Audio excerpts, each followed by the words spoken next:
everyone, welcome to Hedgehog Hollow. So today we have a special feature with the Gina K Wreath Builder. And I don't know about you, but sometimes I struggle to get that perfect placement with my Gina K Wreath Builder. So I've developed a special trick that I'm going to share with you today of how to get that perfect placement in your Wreath Builder. Now, you'll also want to check out the video description because we have a partnership today with Gina K, and she's giving you some special coupon codes. So check those out in the video description below. And so what you're going to want to do is grab yourself a piece of acetate to the size of whichever wreath builder you're going to be working with. So this is the finished one.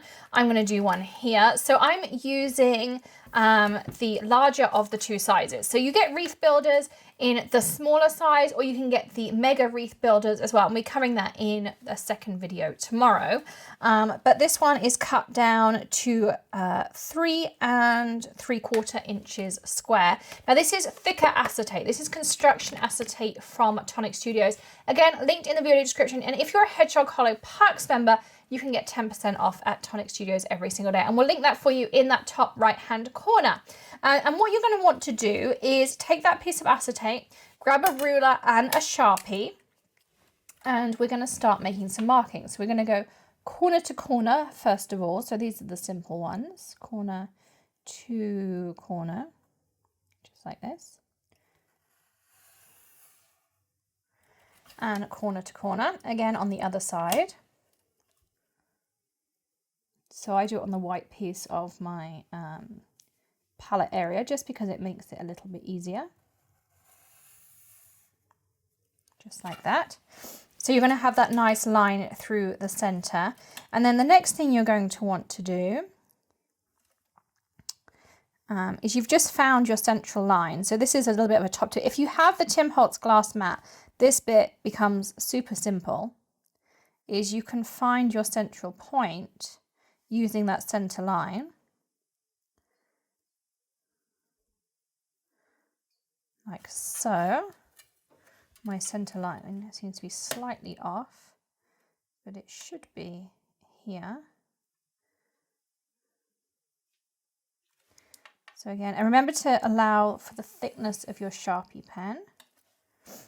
And then you're also going to do your center line in the opposite direction. As I say, if you've got the Tim Holtz glass mat, it will save you a couple of minutes, or you can just measure to the center, whichever works best for you is absolutely fine. But again, allow for that thickness of the Sharpie pen. So then you have a square piece of acetate and it's got that star pattern all the way through it. So this becomes your template. You can see I've got two of them here, just like that. So I'm going to leave this one to dry for a second. This one, of course, I made previously, so it's nice and dry. And then you're going to grab your Misty, and let me show you why this template becomes so magical. So when I now grab my piece here, and this is my favorite, if you haven't watched that video, go grab that video of how to not use magnets in your Misty in the top right hand corner. And I also did a video on top tips of using the Wreath Builder. Again, you can find that in the top right hand corner. Lots of tips that I know lots of you found useful about putting arrows on there and all those kinds of things. You can go watch that video as well. But what you'll find is that this little acetate piece fits into your Wreath Builder perfectly. You can see here. And it sticks down nicely. Now I'm going to use that Gina K mandala maker by her daughter Rena, which I really love this stamp set. But what I can now do is, so if I want that middle piece of the mandala in the center of my stamp set, I can get that perfectly in the center. So you see here, I line it up like this. And so I just pick that up and take my plastic piece away. I grab my cardstock that I've also pre-cut down to size. This is that Tonic Ultra Smooth White that I use all of the time.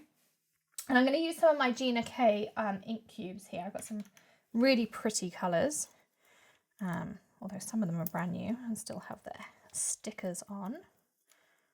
Let's take that off. So let's put our first one down. So this is Tangerine Twist. And I store them in these Organize More trays, which are really handy to have. They fit in those Alex drawers. You can fit 4 in a drawer. They sell them in bundles of 3. Again, I'll link everything in the video description for you. They sell them bundle 3. The idea being you put 2 in the bottom and 1, and then you can slide across. I actually keep 4 in each drawer just because I have so many ink cubes. So now I have my centerpiece exactly in the center. So now I can put my template piece back over the top perfectly like this. And I can grab my next piece of my mandala. And so you want to put your stamp face down onto your acetate. But you can see here, so I can line it up perfectly.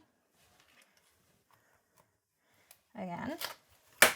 And now I'm going to work my way around. We'll speed this bit up because you don't want to keep seeing me do this.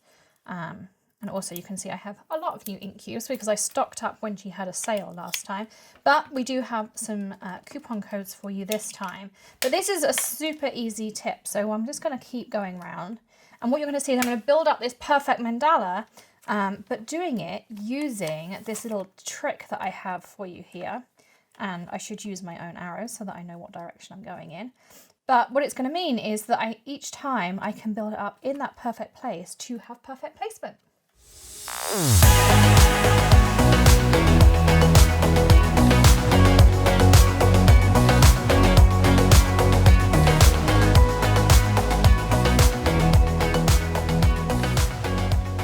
We're done with that part of it, and you can see here how it built that perfect mandala, and it was so easy. The other thing I really like about using the acetate is when you're lining up stamps, the photopolymer kind of sticks to it as well, so you can really kind of line things up, make small adjustments, and then it sticks in place until you're ready to pick it up with the lid of your MISTI.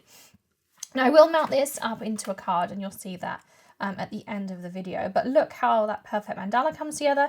If you're worried about stamping on your sticky grid, it really doesn't affect it too much. You're not going to lose a huge amount of sticky, but I do have a video on how you can stamp larger stamps, background stamps, stamp off the edge, and still use this sticky grid tip. And again, you can check that out in the top right hand corner. It's a really helpful video if you want to do those kinds of things, but a little bit like that I don't worry about too much. But I think this tip is really awesome, and have this, cut it for the different sizes, have different size templates for the different sizes of wreath builders, and it really does work well. And of course, if you're not using a mandala builder stamp set and you're using something else, you can just line it up on here when you're working. If I turn this over for a second, like so. You can just line this up on here, and wherever you position your stamp, that's where your wreath's going to be. So if I started this stamp here, my wreath is going to be all the way around there. So you can really work out the size of the wreath you want and get that perfect placement. I think that's what's really cool about just kind of having this piece of acetate. So I hope you found today's video useful. As always, don't forget to hit that subscribe button, ring the bell, and hit that join button, and give us a thumbs up if you found today's reviews and tips useful. Don't forget to join us tomorrow for another tip, trick tutorial, or maybe something a little bit different. We will be with Gina K again tomorrow. I'm super excited for this 2-day collaboration with her. Check out the coupon codes in the description below, and we will see you again tomorrow. In the meantime, happy crafting, and I'll see you again soon. Bye.